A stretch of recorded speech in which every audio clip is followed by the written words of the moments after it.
प्यारे बच्चों, alternating current को आगे बढ़ाएं। Different types of AC circuits में 1 2 3 only resistance, only capacitance and only inductance वाला के इंडिविजुअली हो चुके हैं। अब दो दो का सेट लेके आप स्टार्ट करेंगे।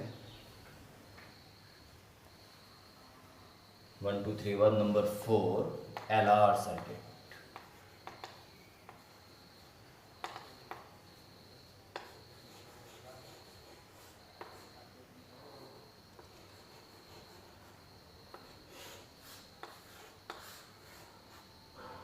यह है एसी मेंस, ये इंडक्टर है जिसका सेल्फ इंडक्टेंस या केवल इंडक्टेंस L है, और ये रेजिस्टर है, इसका resistance R। First paragraph diagram बन जाएगा। Let a inductor of self inductance L and resistor resistance R are connect in series with AC mains as shown. इतना लिख देना। एज शोन में कुछ बातें नहीं लिखी होती है तो बस डायग्राम में दिखाई देती है। VL the PD developed across inductor and VR across resistor. जो भी करंट इनमें रहेगा एक जैसा रहेगा एवरी इंस्टेंट। आप करंट को पहले बना दीजिए। रेजिस्टेंस के अबाउट वोल्टेज करंट के ही फेस में होता है, तो वोल्टेज ऐसे शो कर दीजिए। इसे बोलते हैं फेसर डायग्राम, जो फेस एंगल को शो कर सके। VR। जबकि कैपेसिटर में करंट आगे होता है तो इंडक्टर में वोल्टेज आगे होता है। ये तो याद कर लें, बस याद हो जाना चाहिए। तो इसका वोल्टेज करंट से आगे देखने को मिलेगा, वो भी 90 डिग्री। VL 90 डिग्री आगे। ये दो तरह के वोल्टेज है।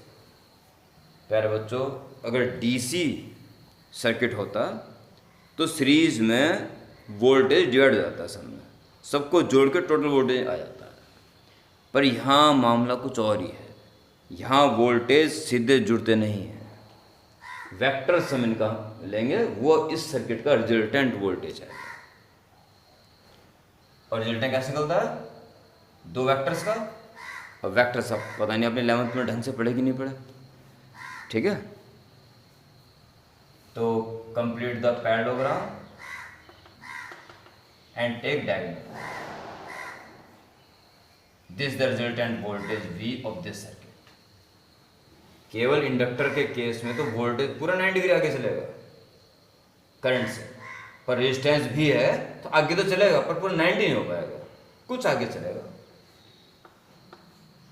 अब फेस एंगल 90 नहीं रहा। अब हर आर्टिकल में आपको दो चीज़ निकालनी है कि ऐसे सर्किट में रेजिस्टेंस क्या काम करता है।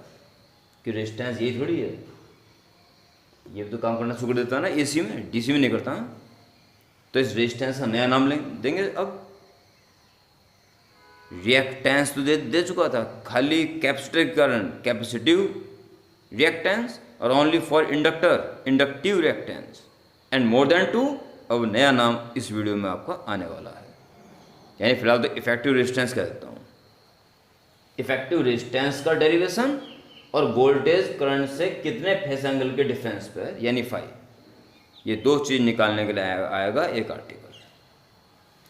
तो डायग्राम बन जाएगा। उसके बाद आप लिखेंगे resultant voltage of this circuit.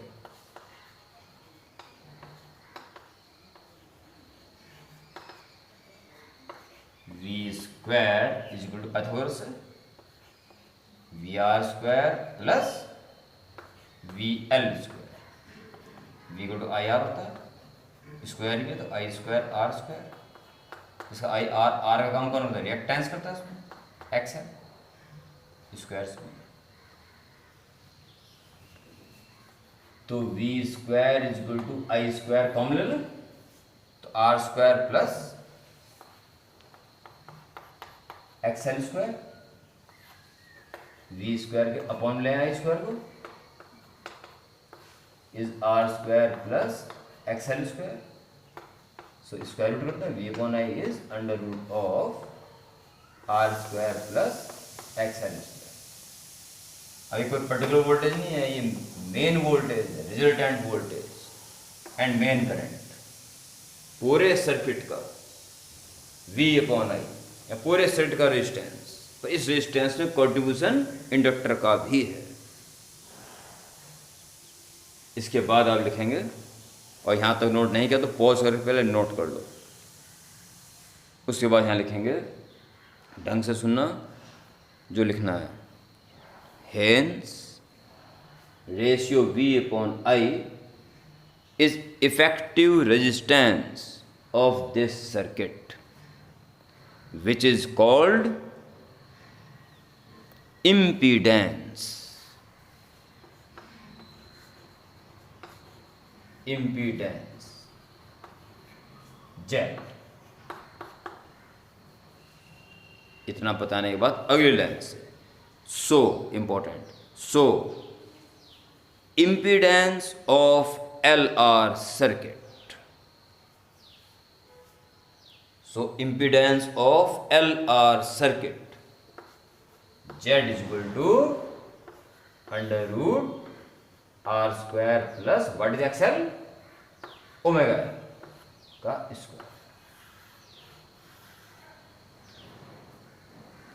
ठीक है प्यारे बच्चों, इम्पीडेंस का फॉर्मूला। ऐसे सीक्वेंस में एक से ज़्यादा इंस्ट्रूमेंट जुड़े हुए हों फिर रिएक्टेंस नहीं कहते बच्चों, इम्पीडेंस। और ऐसे सर्किट में कितना आगे चल रहा वोल्टेज, और उससे phase difference between voltage and current is obtained by tan phi is perpendicular upon base VL upon VR, VL upon VR, I into XL upon IR cancel. So tan phi is XL की value क्या रख देंगे, omega L upon R।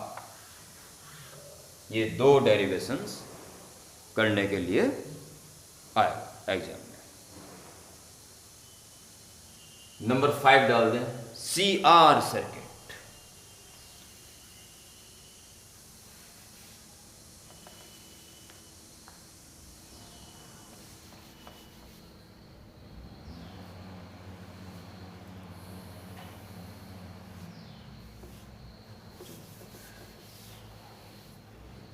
CR circuit number 5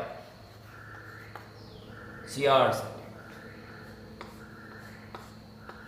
बिल्कुल सी अंदाज लिख देना। Let a capacitor of capacitance C and resistance R are current in series with AC mains as so।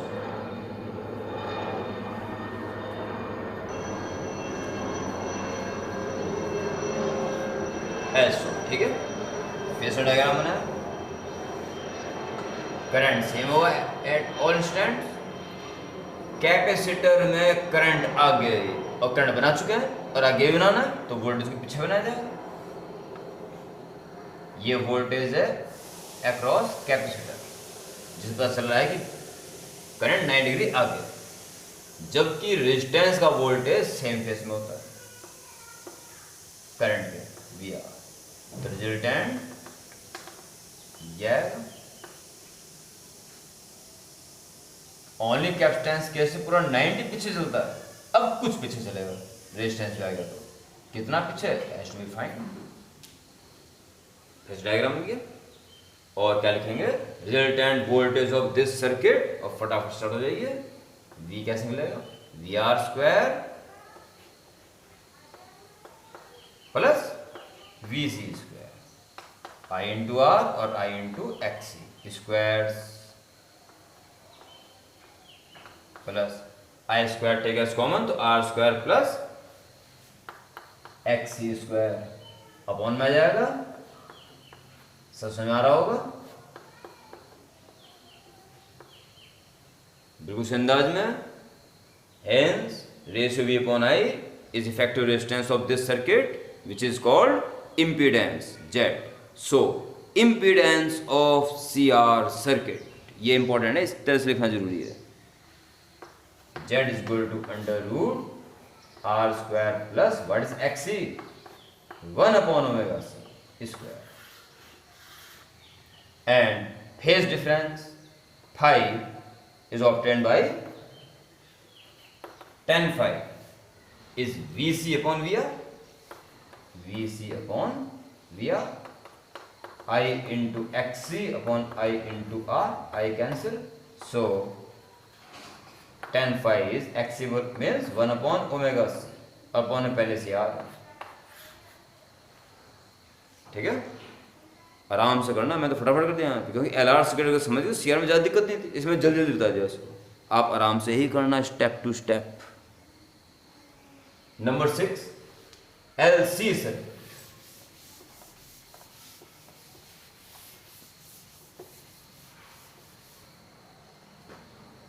Number 6 LC circuit.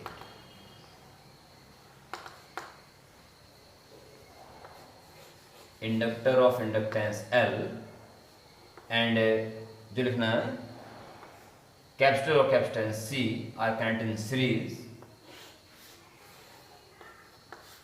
with AC mains as shown VL VC P developed। okay, its phasor diagram is as given below। Current चूंकि same होगा तो पहले बना दो। Capacitor में current आगे होता है यानी वोल्टेज को पीछे बनाना पड़ेगा VC, और इंडक्टर में वोल्टेज करंट से आगे होता है VL। ये दो टाइप के वोल्टेज बिल्कुल अपोजिट है, बिल्कुल अपोजिट हैं, तो रिजल्टेंट आराम से निकल जाएगा, सीधा माइनस कर दो बस, बड़े में से छोटे को। Resultant voltage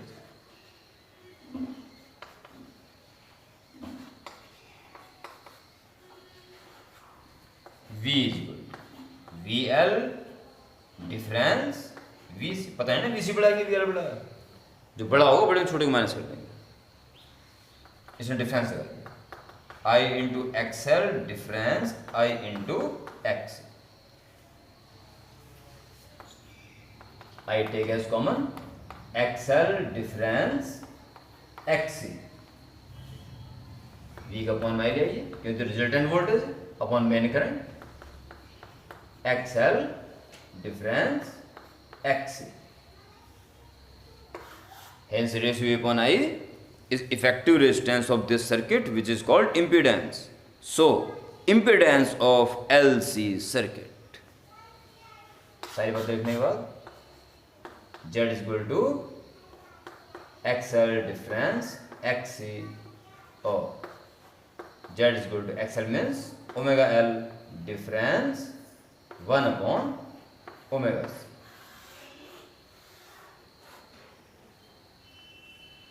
and phase difference between V and I। देख लो, इसमें से गड़ा इधर बचेगा 90 डिग्री आगे, और ये बड़ा हुआ इसमें से उसे उड़ा इधर बचा 90 डिग्री पीछे। अब तो फेस आएंगे ऊपर नीचे बचेगा बस खाली V, जो कि 90 डिग्री आगे या 90 डिग्री पीछे, तो phi remains 90 डिग्री। ओके प्यारे बच्चों, इस केस के लिए एक विशेष पॉइंट आप सुनेंगे। कहाँ, चलिए ये नोट कर लिया होगा, ये तो दोबारा देख के कर लेना।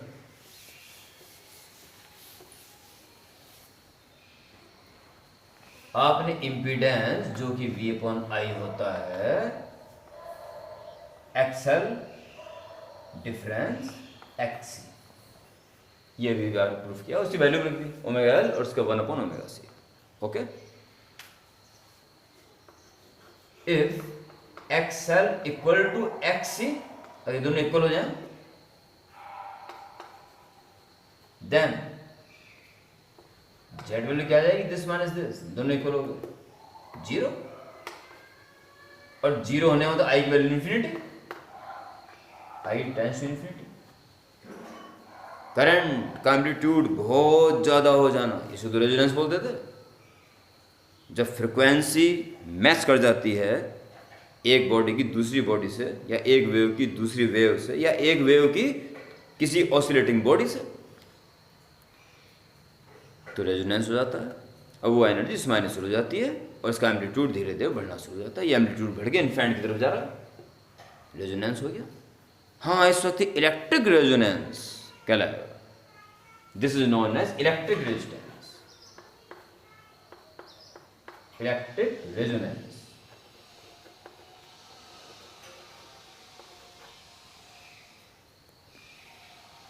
ओके, फॉर दिस अगर आप चाहते हो इलेक्ट्रिक रेजोनेंस हो,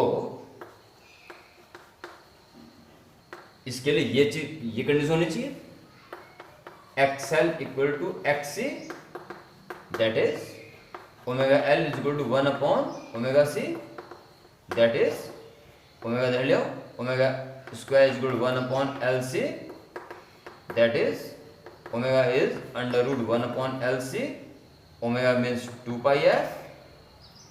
इस विशेष फ्रीक्वेंसी को ओमेगा नॉट कह देना कि विशेष घटना घटने जा रही है इसके ऊपर, 2 पाई f नॉट कह देना इसको, under root 1 upon LC।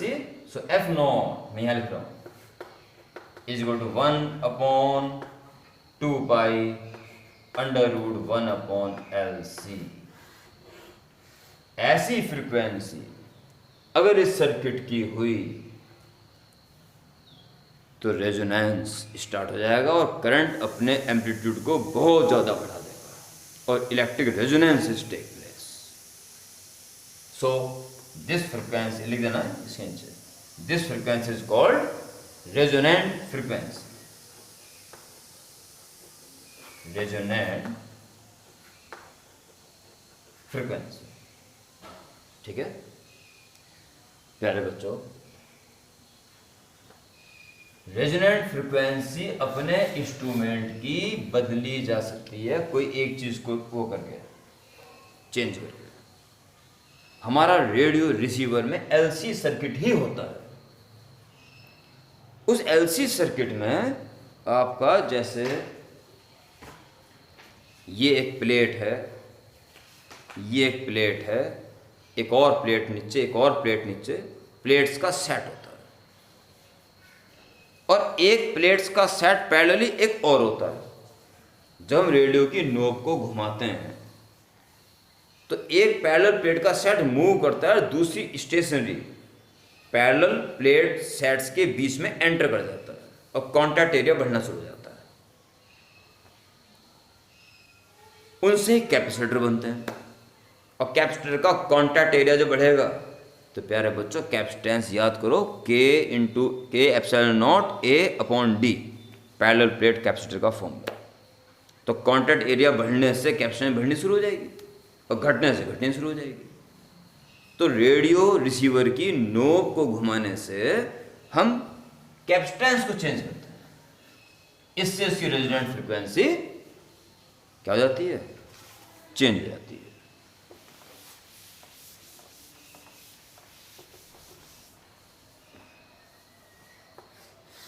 Radio receiver,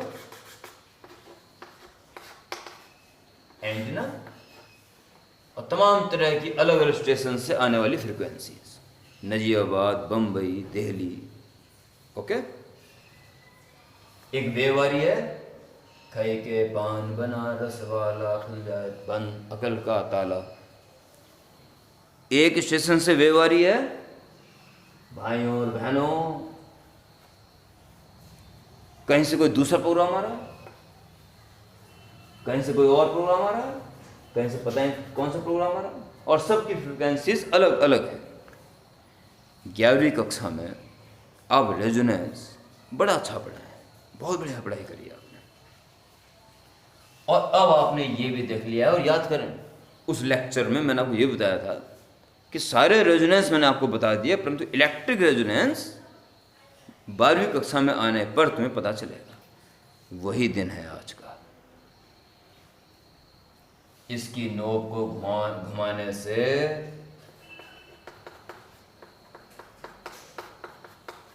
सी के चेंज हो जाने से हम इसकी फ्रिक्वेंसी को चेंज कर रहे हैं, और ये फ्रिक्वेंसी जिस फ्रिक्वेंसी से मैच कर जाएगी, हमें मैच ही करनी है बस, अलग अलग नोब घुमा के, ठीक है। कभी इससे मैच करें, कभी इससे, कभी इससे।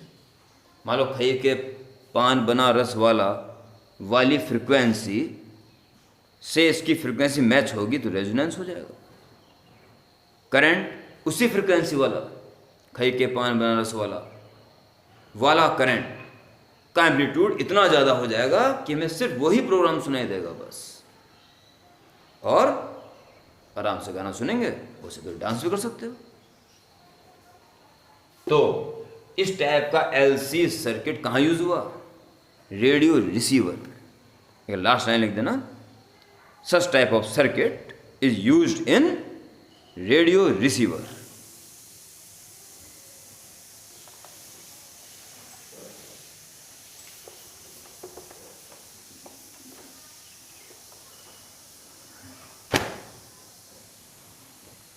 And last, seventh, LCR circuit.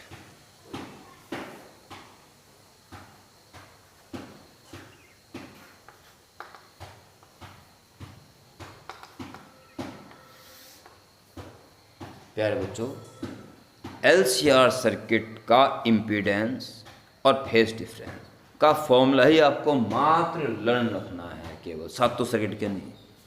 अगर आपने एलसीआर सर्किट का फॉर्मूला याद रखा हुआ है तो सातों सर्किट आपके हाथ में है।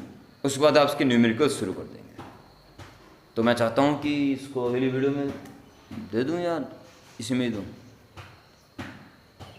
नेक्स्ट वीडियो में यहाँ तक अपडेट कर लें। ओके।